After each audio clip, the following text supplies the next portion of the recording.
La CAF a officialisé une transformation historique du football africain dès 2028.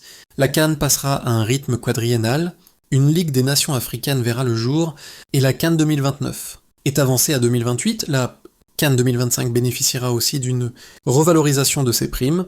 Voici les détails clés de ces réformes annoncées par le président de la CAF, Dr Patrice Motsepe, lors d'une conférence de presse à Rabat le 20 décembre 2025, ainsi qu'à la nouvelle périodicité de la CAN. À partir de 2028, la CAN se jouera tous les 4 ans, au lieu de tous les 2 ans comme c'était le cas depuis 1968. Cette décision vise à aligner la CAN sur les grands tournois internationaux, comme la Coupe du Monde ou l'Euro, et à réduire la surcharge du calendrier. Pour les joueurs évoluant en Europe, à Babak, 2, 3, la création de la Ligue des Nations africaines.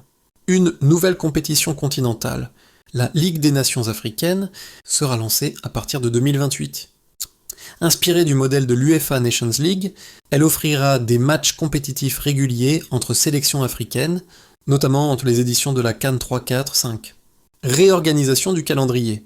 L'édition, initialement prévue en 2029, est avancée à 2028, marquant le début du nouveau cycle quadriennal.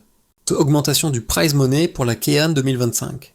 Bien que les montants exacts n'aient pas encore été rendus publics, la CAF a confirmé une hausse significative des récompenses financières pour les équipes participantes à la CAN 2025.